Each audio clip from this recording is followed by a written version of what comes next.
Hello and welcome back to the book set Completionist. My name is Tom. Today we're at episode 21 and this is the set I want to reveal to you. I also have a book to review. The book I'll be reviewing is a collection of short stories in different genres, mostly science fiction, a bit of fantasy and horror. More on that later. Here we've got a tetralogy, as you see, 4 sets, 4 books in the set. These books were published in 1985, then 1993, 1995, 1997. Okay. These books are in a genre I have not covered on the channel before. It's Western. And yeah, Western. What's probably the most popular set of books in the Western genre? I've seen it featured on many best books ever lists. Talking about the first book. The first book is very popular. The following 3 books are not as popular. Roughly 10% of the people who read the first book continue and finish the whole set, according to my research. So who is the author then? The author is Larry McMurtry, and we're talking here about the Lonesome Dove set series. Fine, let's take a look. Okay. A lonesome dove refers to the village or the town in which the story takes place. The first book has that name. Then we get a sequel called The Streets of Laredo or Laredo. And then what happens is that the third book in the set moves back in time and starts recounting a period before the first 2 books took place. It's called Dead Man's Walk. And then the last part is a sequel to that book called Comanche Moon. So this is the publication order as you see it. Chronologically, it starts with this one, Dead Man's Walk, then goes into Comanche Moon, then goes into Lonesome Dove, and finally Streets of Laredo. And well, you can read it either way, but I think the publication order is always the one that's preferred, because I'm sure this book will refer to things that happen in the future for this book, and then we have some sort of idea who the characters are. We've seen their actions in the first 2, and then when they're young in this book, we sort of can relate to what happened before, I guess. Well, before is what happened in the future of that book. Well, whatever. All right, so let's take a closer look. The first book in the set is Lonesome Dove. We see a guy on a horse and a woman in a tipi. Is that the Indian tent? And some stuff going on in the background. Unfortunately, there are no maps in any of the books. Such a shame. Okay. Then the sequel to that part is The Streets of Laredo. That looks nice. Then Dead Man's Walk. Oh yeah, this first book got a Pulitzer Prize for fiction, so must be very good. And the fourth part, Comanche Moon.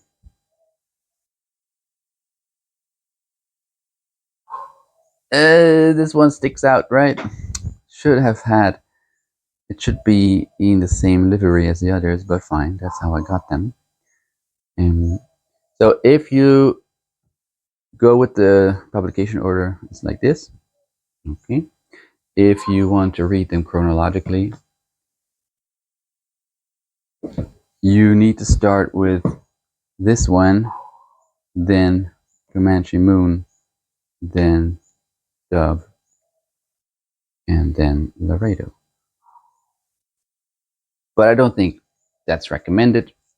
Stick with the publication order. This is the book for the review of this episode. It's called Car Sinister. It's a compilation or anthology, which means a collection of short stories. The book itself is rather slim, but believe it or not, there are 20 stories inside.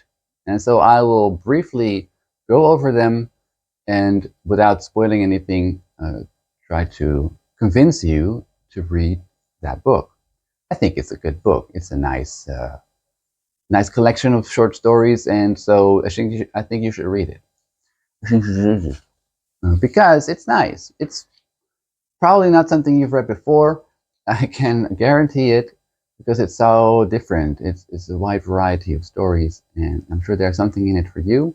And okay, maybe you don't like all the stories, but there will definitely be a few out in there that will spark your interest. Okay. So the first story is about a future where cars have become sentient. That means that they have their own identity and their own personality. They can think and they can talk.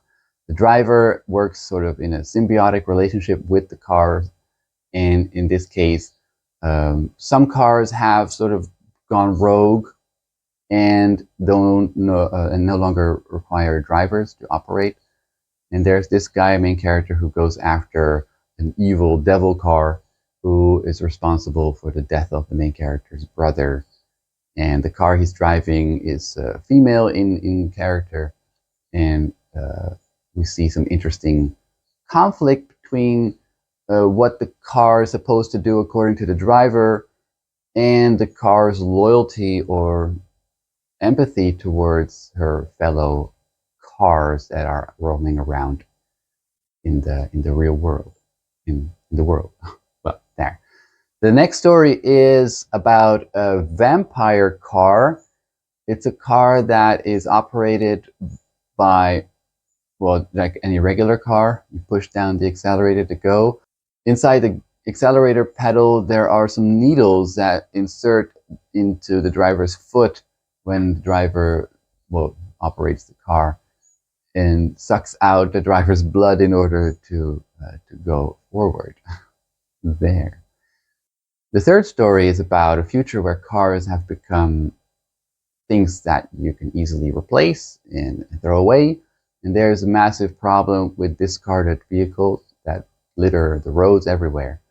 A city tries to solve this problem by employing a scientist, and the scientist has come up with some special method to get rid of the cars. But they don't pay the scientist as they had promised, and the scientist gets angry and takes revenge in an original way. Story number 4 is about cars that are used in bullfights. As well, you can imagine bullfights happen in the real world. This time there are cars doing so, and so you've got a matador. I think they have a different name for it now, mechador, or something odd. And the cars are again acting on their own and trying to charge as if they were bulls. Okay. Story number 5 is about a future in New York where all cars are now driving at massive speeds in stacked highways where there are no traffic lights anymore. Everything's going super fast, sort of automated still, but not really, because drivers are still causing a lot of accidents because the roads are completely full. And there's this main character who needs to manage the flow of traffic, and he needs to come up with solutions for the problems. And basically what he has to do is open new roads, build new roads, and destroy buildings to make place for new roads, so that the entire surface of the world, or the city of New York in this case, is covered with highways. Very interesting story. Okay. Then, similarly, a similar story is the next one, where there is a highway system where there are service stations that need to respond to accidents. and it's all completely mechanized and automated. And there's a crew who needs to respond to to basically scoop up dead people and repair them as if they were robots, and take away the debris of accidents by sort of overhead mechanical line systems. It's very odd. Odd is a word that you'll hear me say a lot about these stories, because yeah, they are imaginative, and that's the fun part of the book. It's all pretty weird. The next story is about a guy who causes a car accident. He then goes to his lawyer and asks how to get out of his issue. And then the lawyer suggests going to a planet, a different planet. Here we are in a science fiction setting where there have been planets being colonized. And this guy needs to go to this planet to get away from a trial that would set him back a lot. And in this new world where they go, he also causes traffic accidents. And in this world, whenever that happens, there's no police who will arrest you, but instead you will have to fight a gladiator-style battle with the person that you crashed into or that crashed into you. And one day, the daughter of the main character drives her car that she borrowed from her father, and then she causes an accident. And rather than the girl going into the arena, it's her younger brother who takes up, tries to sort of disguise himself as her, because still you cannot just let somebody else fight. You need to fight yourself. So this younger brother pretends to be his sister and fights against his opponent in the arena. All right, fun, interesting story also. Everything is interesting and odd. The next story is about an American car lover who visits an Italian car maker in the Italian car maker's castle. Think of like famous Italian car makers like Ferrari or Fiat.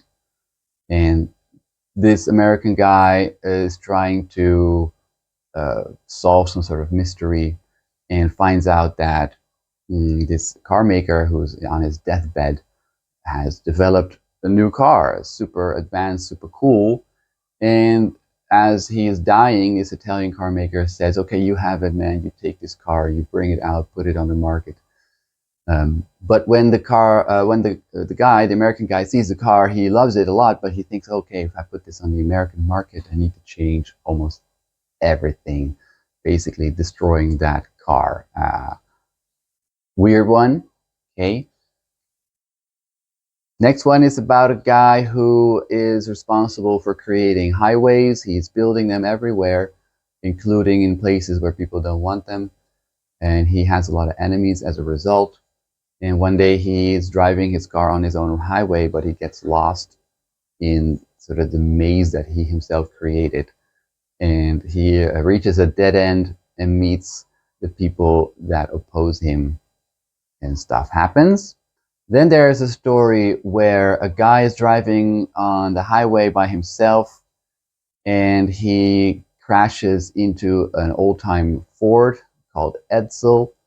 Look it up, it's a very funny looking car.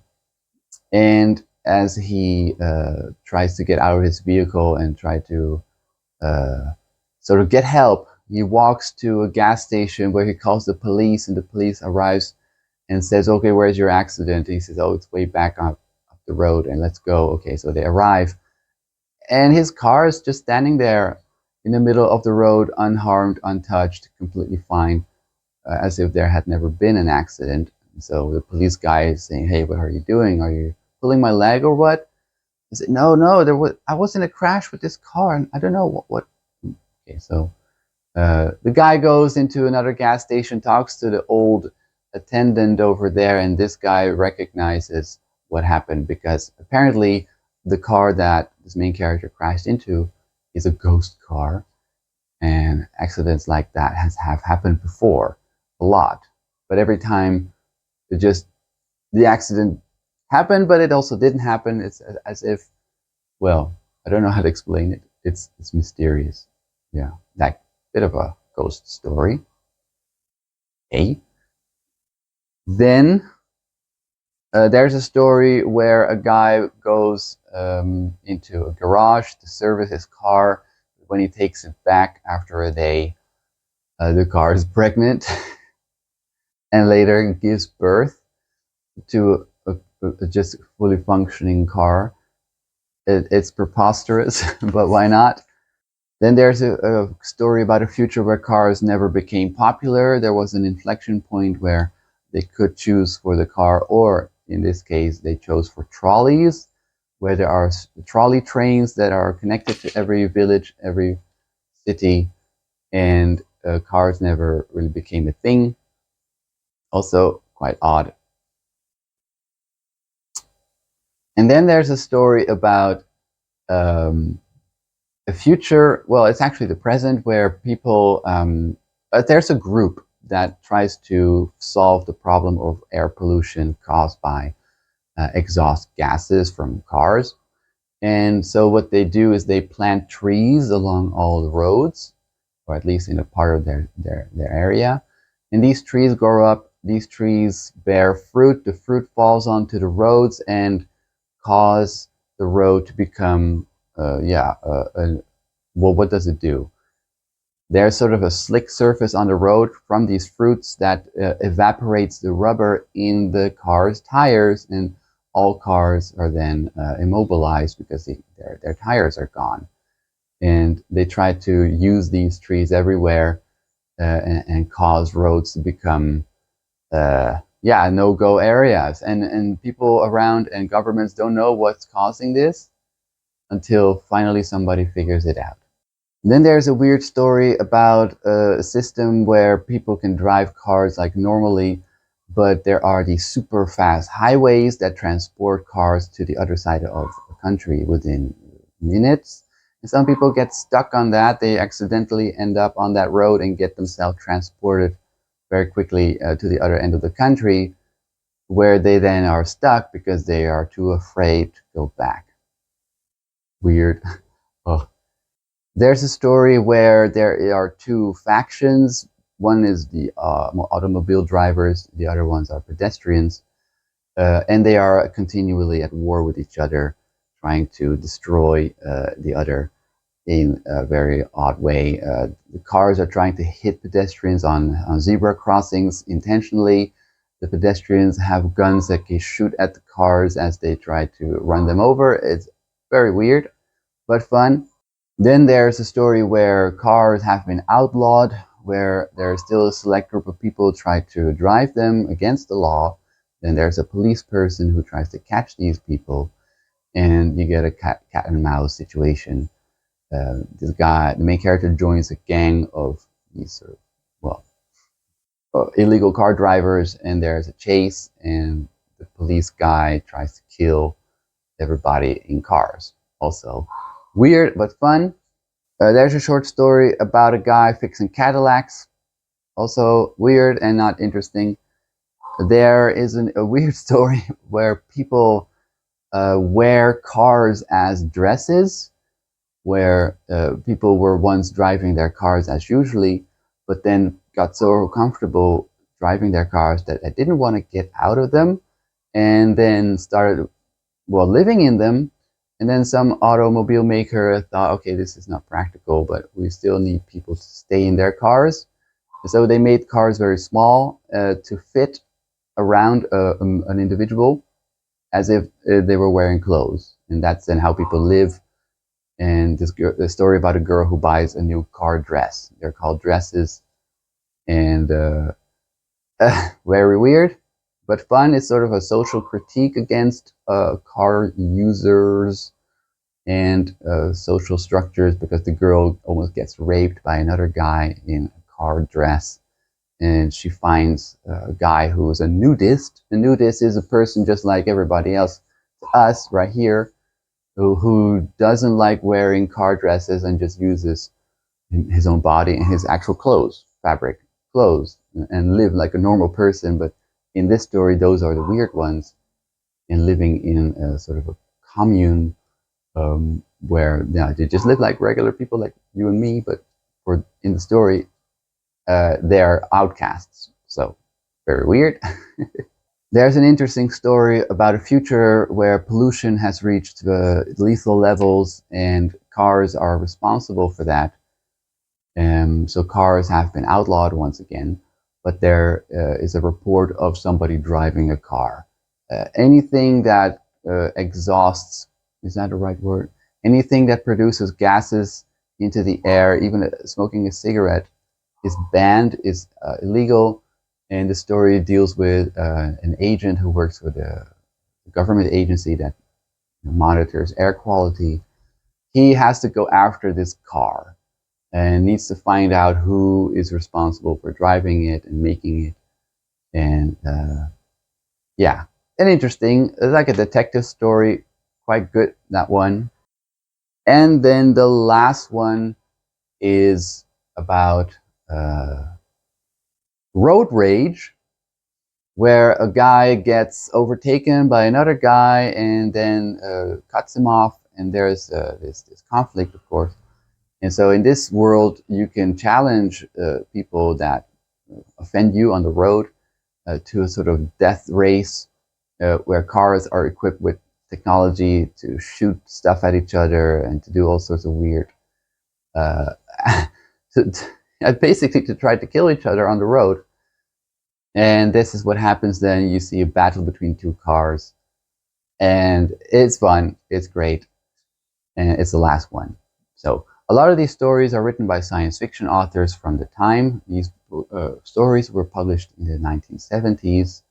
So you'll see some famous names like Roger Zelazny, who else? Harry Harrison, George Martin, Frank Herbert, and some others that you may recognize if you're into this genre.